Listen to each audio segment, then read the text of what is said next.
We are living in a voice-activated world. Say voice-activated. In other words, whatever comes out of your mouth is what gets activated in the world. If you say, negative words, what will be activated? Negative words. If you say faith-filled words, what will get activated? Faith-filled words. No? So shall we all declare who we are in Christ? In Christ, I am deeply loved, highly favored, totally forgiven, abundantly blessed. Amen and amen. Who were here last Sunday? No? What did we talk about? What did we talk about last Sunday? Rest and build. Rest and build. It's only when we are at rest that we can build. If we are all troubled and worried, and fearful, we will never be able to build. Amen? And our example was King Asa of Judah. So this is our message for today. Gather the spoil. And it is found in 2 Chronicles chapter 14, verses 8 to 15. Are you excited? Amen. Praise the Lord. That's who you are in Christ. Look at that image. Standing on the rock. Did you see the rock? Yeah. Yes. Standing on the rock. What? Defeated or victorious? Victorious. Victorious. That's what it's about. Amen. So, we ended our message last Sunday here in 2 Chronicles chapter 14:7. So King Asa, the king of Judah, said to the people of Judah, "Let us build these cities and surround them with walls and towers, with doors and bars. The land is still ours because we have sought the Lord our God. We have sought him and he has given us rest on every side, front side, back side, right side, left side." So they built and prospered. That's why our message was rest and build. So glory to God. God gave Asa, or King Asa, 10 years of peace. You remember? 10 years of peace. No one was coming against him. But one of the principles we have learned from last week's message is, in our time of peace, what do? We build. We focus on building.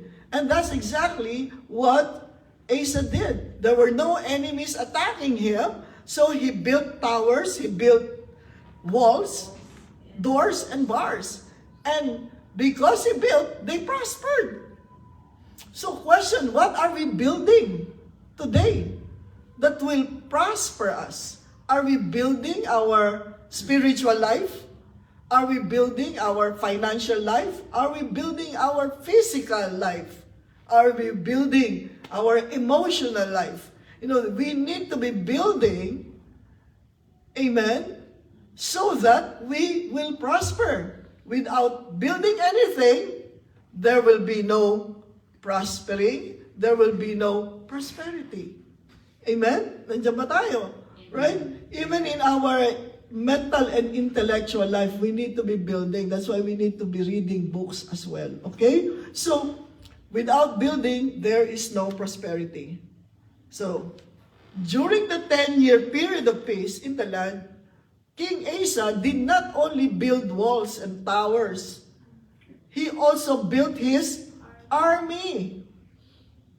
When do you start building an army? In times of war? No. Before. Before any war, build your army. This is what Asa did. Why? I'm going to tell you why. Enemies, when defeated, regroup and come back. Do you agree? Do you agree? Even in our finances, I keep segueing to finances because that's what's occupying most of our time, thinking, about money. There is a time to acquire wealth, right? But what is important after that is maintaining it. So it doesn't really matter how much we earn, if we are not going to build our financial life, one day, all that we have earned will just be gone and we will know where it went. Tama ba? Nangyayari yan sa atin ngayon. Because enemies, I have, let's say, how many times we did so much, when we do so much to pay all our debts, and then we become debt-free. Has it ever happened to you? You became all debt-free, and then suddenly, balik na naman tayo sa debt. There will be things happening here, things happening there, and before we know it, we are already again in debt. Why? Enemies, when defeated, they regroup and come back. No? So, Asa built his army, even though for 10 years there were no enemies going against him. Is that good sense? Is that being wise? Amen? So, chapter 14, verse 8, 2 Chronicles, Asa had an army of 300,000 men from Judah, bearing large shields and spears. Large shields are yung shields that will cover your head to foot. No? 280 men from Benjamin bearing small shields, yung hawak mo lang ganyan, kalahati lang, and drawing the bow. All these were mighty men of valor. So, how many soldiers did Asa have in his camp? 580 soldiers. Is that big enough? 500,000. Huh? 580,000? Yeah.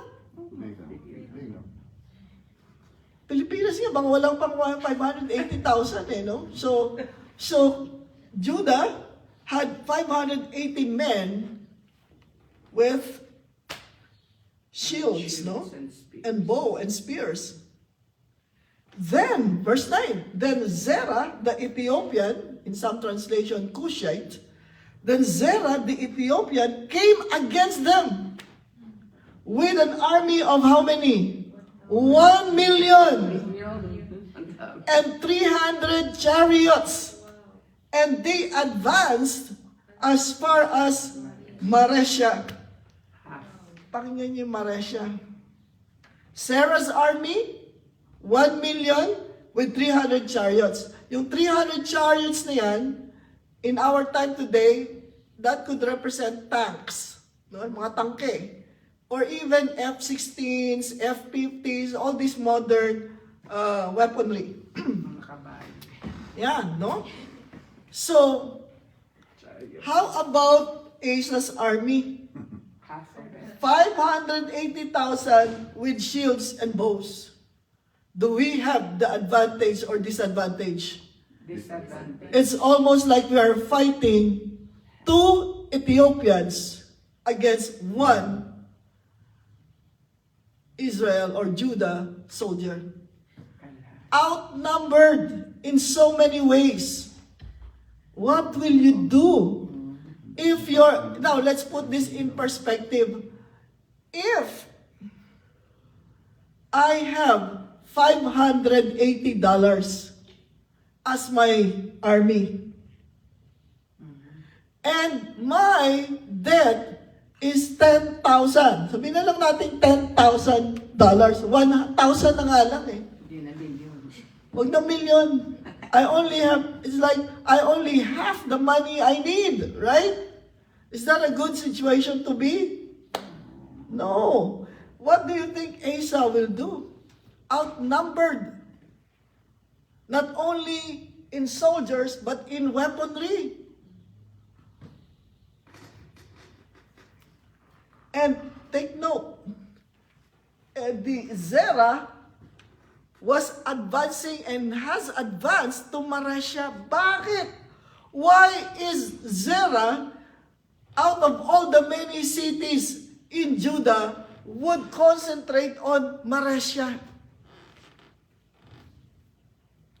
I'm telling you, studying the Bible, there are no insignificant words. Every word has meaning. Why do you think Zerah, the Ethiopian, would advance to Maresha. What is in Maresha? That he wanted to get it. And that's where he has concentrated his army in Maresha. You want to know? Yeah. Huh? You want to know? This affects us. I'm telling you. This happened then, but its meaning and its effect affects us today. Say today. Today. This is being replayed in our life every day. This is being replayed in our life every day. So, verse 10. So Asa marched out against Zerah. In other words, he was going to meet and fight against Zerah. He will not allow or let just Zerah to capture Judah. So King Asa, marched out against Zerah and lined up in battle formation in the valley of Sepata near Maresha. Why? Because Zerah is attacking Maresha. So Asa lined up his army in the valley of Sepata, malapit to Maresha. Why is that so? Are you getting a picture? Amen. Sepata means watchtower. And what is Maresha? It means inheritance. So what is the biblical spiritual meaning? Because I'm telling you, every word is significant to the Lord. Because the enemy wants to plunder our inheritance. That's why we are having all this lack, having all this, shortage of money and shortage of resources, shortage of health. Inheritance includes what? If you want to know your inheritance, read book of Ephesians. That's our inheritance manual. Okay? You want to know your inheritance? Read Ephesians. Ang dami doon, inheritance natin lahat. So, what does the enemy wants? To plunder our inheritance. Now, Zerah means dawning or sunrise. Zerah is a type of Lucifer, because Lucifer means morning star. And Satan is Lucifer's name here on earth. So, Satan comes to steal, kill, and destroy. Satan wants to steal our inheritance, destroy our inheritance, and kill our inheritance, even kill us. Are you understanding this? Amen. Yes. Huh? Pag meron kang shortage, when we are experiencing all this, it's because Satan has now entered our inheritance and it's stealing from us. Watchtower, because our part is to watch and pray. Watch and pray because our enemy is prowling like a lion, seeking whom he may devour. That is why we are here watching and praying that God's will be done over our lives and that the enemy will not touch our inheritance. I rebuke you, Satan, in the name of Jesus, to take your hand off my inheritance. Amen. Amen. Amen. Isa lang ang nag-amen. Amen. Amen. Are you getting the picture? Huh? Kaya pagka when you are experiencing all these bad things in your life, remember this. We are forgetting the watch and pray. We are not in our watchtower. We are not being watchful. We are just, nanonood lang tayo lagi ng TV. Yeah. And the enemy is already advancing. And here we are all just focused on our problems in life. Oh, and then the more we focus on our problems, the more the problems get magnified. Totoo ba yan? What you focus on gets magnified. If you focus on the negative things happening in your family, it will magnify. If you focus on lack, it will magnify. Today you only need $100. Tomorrow you will need $500 because we are focusing on the lack. No? Let's watch and pray. We could have stopped right here. But do you want more? Yeah, because... Amen. Yes. And 2 Chronicles 14:11, Asa cried unto the Lord his God. So I highlighted yung his kasi if you want to know about how God deals with his people, you need to remember that relationship is very important. What did we say about faithfulness? God's faithfulness is connected to covenant. God is not bound to be faithful to anyone He doesn't have a covenant with. God is only faithful to us because we are in covenant with Him.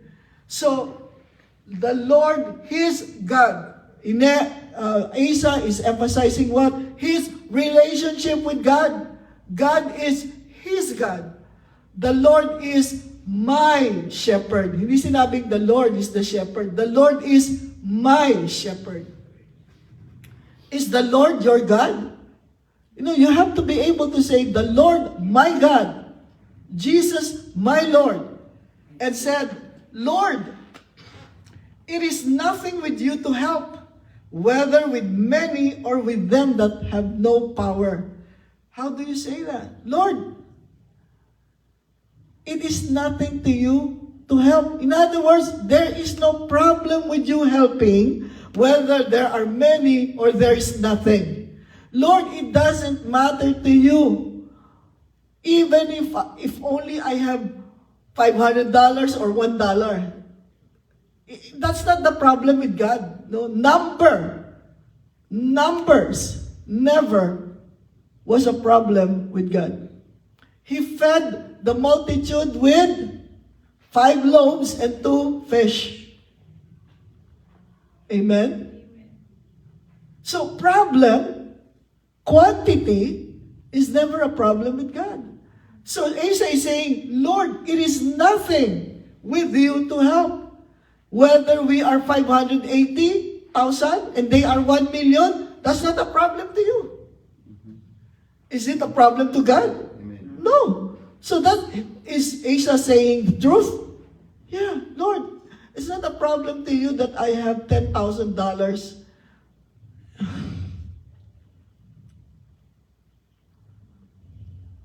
And if you have my testimony, I've given you so many testimonies about the Lord seeing me through, providing for me. I'm not standing here talking to you empty words. I've seen it because I have placed my trust in the Lord and I've seen it. I've seen it. I have seen it. Kaya alam ng mga kapatid ko, I've seen it with my life. Because when I became a full-time pastor, back in 1988, this is what I told the Lord. I will only depend on you, Lord. Never ask money from my parents, although we had money. Never asked for money. I entrusted my whole life to the Lord. Since then, up to now. Praise God. And I can say and look you in the eye and say, God has never failed me because He will never fail me. Amen? Help us, O Lord, our God. Again, Lord, our God, because Asa and the whole of Judah. For we rest on you. Rest means trust fully on you. In your name we go. In your name. Do you know what name represents? Of course, Jesus is the name above all names, right? Jesus, the name above all names. But name represents reputation. Say, if I mention your name, what is your reputation to other people? Asa is saying, Lord, in your name, in your reputation, we go. What is the reputation of God? Is God's reputation that of an unfaithful God? No. Is God's reputation He is unreliable? No. Is God's reputation that you cannot trust Him because He is not trustworthy? No. In your name we go against this multitude. And lastly, He says, O Lord, you are our God. Again, emphasizing relationship and covenant. Let not man prevail against you. Let not man prevail against you. Wow, this is how we need to pray. Yes. Kaya, I always remember how Sister Mila shared how she prayed for her daughter. Lord, this is your child. Lord, this is your prophet. And that's the way we are praying. Lord, this is your church. These are your people. These are your children. Lord, this Bride of Christ church is yours. We belong to you. We rest on you. In your name we go. Amen? Lord, my family is yours. How can we say that? Because He said, believe on the Lord Jesus, you will be saved, you and your household. You and your household. So even though I'm looking at people and my family members are not who I want them to be and who I want to see them to be, but I am seeing what? The Word of God. You and your household will be saved.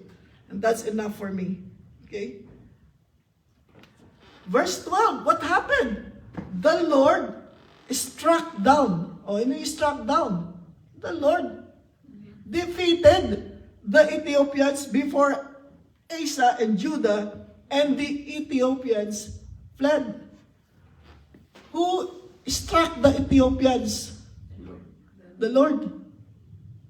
Amen. As far as the Lord is concerned, these 1 million soldiers and their chariots are all defeated already. In the eyes of the Lord, our need is already met. Even if it's $1 million or $10,000 or $1 billion. So it is met in the eyes of the Lord. Are you with me? Are you following this story? Amen. Sarah's army, again, do not forget, 1 million with 300 chariots. Who struck them down? The Lord. Who will defeat our enemy? The Lord. Amen. Who will heal us? The Lord. Who will answer our prayers? The Lord. Who will provide for us? The Lord. Who will give us abundance? The Lord. And Asa and the people with him pursued them to Gerar. So, akala ko ba namatay na sila? Di ba? Sabi, the Lord struck the Ethiopians. They were struck by the Lord with confusion.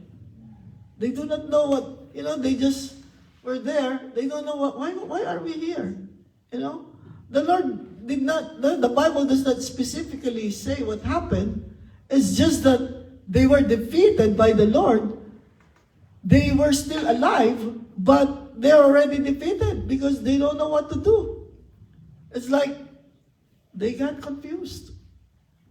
They were just running in all directions. Are you trying to imagine? Yeah. These 1 million people, moving about like chickens without heads? Huh? Can you imagine? They're moving, but they're not doing any harm anymore because what? They've already been defeated. So Asa and the people with him pursued them to Gerar, and the Ethiopians fell, for none was left alive of them. Every one of them got killed. And they were destroyed before the Lord and before His army. So how they died? The Bible wasn't specific. But the one thing was that these 1 million people and 300 chariots all died before the Lord and His army. Whose army? Asa's army? No, God's army. Praise the Lord. And they, who are the they? Asa and the people of Judah, and they carried away very much spoil. What is our topic? Gather the spoil. Okay. Spoil. What does spoil mean? Spoil means that which was taken from others by violence. That which was taken from another without license or unlawful taking. That which was taken by robbery. Okay? So everything that Zerah and his army were all spoils. No?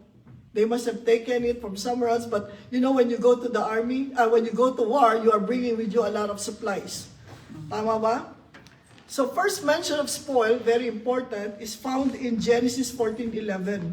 So the enemy took all the possessions of Sodom and Gomorrah and all their provisions and then went their way. And they took Lot, Abram's brother's son, who lived in Sodom, and all his goods and went away. So what happened was, there were these kings who attacked Sodom and Gomorrah. And when they attacked Sodom and Gomorrah, of course, they took everything away. All the possessions, all the provisions, all the goods. Ayun, yun ang spoil. No? In battle, what you get from the defeated army is your spoil. Tama? Tama ba? Spoil yun. But, Abraham came to help, and they defeated all the enemies of Sodom and Gomorrah. Romans 8:37, but in all these things, we are what? More than conquerors through Him who loved us. What does this verse mean? Jesus defeated the enemy, Satan, on the cross, and on His resurrection. He wants us to gather the spoil. What the enemy has stolen, God wants us to take them back. That's what it means to gather the spoil. So if the enemy stole from you, we need to get it back. And the Bible says he will need to pay 7 times. What does it mean? If I lost $100 due to Satan doing anything, whatever in my life, I demand of him 7 times. 2 Chronicles 14:14. And they struck all the cities around Gerar, for the fear of the Lord came upon them. Lahat ng mga tao natakot na. For the fear of the Lord came upon them, and they plundered all the cities, for there was very much spoil in them. What is our message? Gather the spoil. Whatever it is that belongs to us. You remember the Israel when they were about to leave Egypt? What did they do? They went to every house of the Egyptians and took the goods of the Egyptians. But they did not beg for it, they took it. No, because it belongs to them for the 400 years of servitude that Israel did for the Egyptians. Nakukuha niyo ba yun? No? Kuhanin natin yung sa atin. Alam ba kung ano ibig sabihin ng Gerard? Meditation.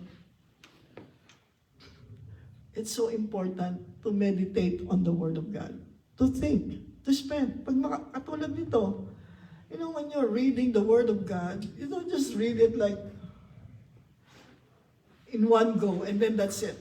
No, spend a little time thinking, imagining, Christ is my rock. Try to imagine, meditate. What does it mean that Jesus is my rock? What does it mean that Jesus is my bread, the living bread? What does it mean that Jesus is my life? You know, meditate. Because only in meditation will we be able to get what is ours. So, they struck those who had livestock, carried away sheep and camels in abundance, and returned to Jerusalem. In other words, when Asa and his people went back to Jerusalem, what were they bringing with them? All the spoil. All the spoil. All the spoil. Victory in war is not complete without gathering the spoil. Huh? Victory, what did God do? Jesus was victorious over all the enemies that he faced. Amen? So, let's just wind this down. Sa istorya na naman, with the story that we have learned, what did you get so far? Did you get anything? Huh? Without me giving you this, did you get anything? But I'm here to help you. Number one, little is much in the hands of the Lord. We know this, we've heard it so many times. Little is much in the hands of the Lord. Whatever it is that you need, put it in the hands of the Lord, and the Lord will multiply it. 5 loaves and 2 fish is little compared to the multitude. But when it was placed in the hand of Jesus, it became much and fed the multitudes. Amen. Lord, I can only give $10, then give it. Instead of holding on to it, give it. Sow it. And you will reap 100-fold. I say, Lord, I only have $10, I might as well keep it. That $10 will always be $10. But put it in the hands of the Lord, it will become much. Mm-hmm. Amen? Amen. Amen? Are you getting this? Yes. Number 2, as we humble ourselves before the Lord, we look up to Him and ask for His help. In other words, we cannot be looking up to God if we are proud and arrogant. And again, I always put this because we had figures a while ago. 1 million against 580,000. Mm-hmm.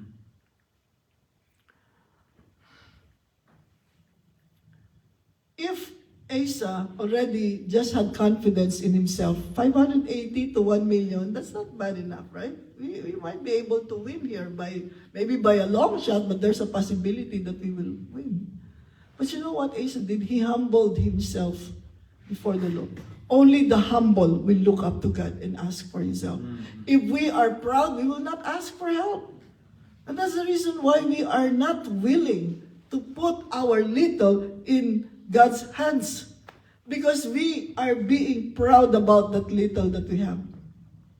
Come to think of it. I don't want, Lord, will I bother you with these $10?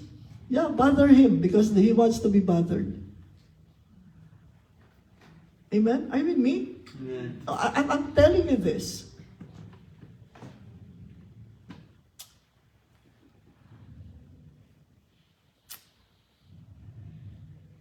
Praise God.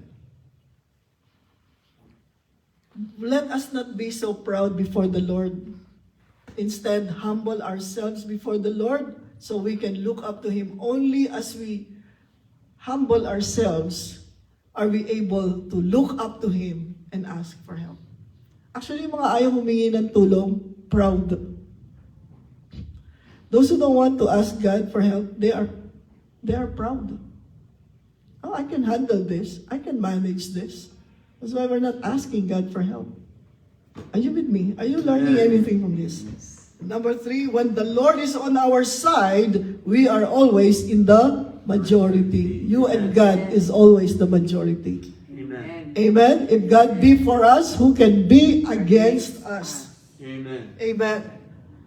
And lastly, the Lord expects us to take back what the enemy has stolen from us. That's what it means to gather the spoil. Take back what the enemy has stolen from us. Amen? Amen? Amen. This is how we win. This is how we act on God's word, just like Asa did. So hallelujah, praise God. Are we ready? Amen. to be in God's side, to join God in His many adventures for us. Adventures of faith. Adventures of faith. Wow. We are victorious. We are gathering the spoil. I don't know about you, but I want to get back from the enemy everything that he has stolen from us. And as we do this, as we believe in the Word of God, it will be so. Amen and amen. Praise the Lord. Let us pray. Did you learn anything today? Yes. Don't be satisfied with what you have. God wants you to enjoy more. Father in heaven, thank you for your word today. Thank you for giving us, O Lord God, your powerful word. Help us, Thank you, Lord. O Lord God, to receive from you what it is that you want us to get from this message. Bless your people with wisdom. Open the eyes of our understanding, O Lord God, that we might receive wisdom and revelation in the knowledge of Jesus Christ. Lord, that is what we need right now. We need a revelation of your faithfulness, a revelation of your victory, a revelation of your goodness to us, a revelation of you being our rock. Thank you, Lord. Thank you, Lord. Thank you, Jesus. We are seeing things through your eyes. Oh, we bless you, Father. Thank you for healing those who are sick. We continue to declare healing for those who are sick today. Lay your hands on your body, on the part of your body that is sick and is in pain, and receive God's healing right now in Jesus' name. Thank you, Lord, for meeting all of our needs. Thank you for giving us the ability to let go and let God, not to hold on to this little that we have. Because if we place this little that we have in your hand, from my hand to your hand, it will become much. And so we bless you, Father, in Jesus' name. Amen. Amen. And amen. Amen. Glory to God. Glory to God.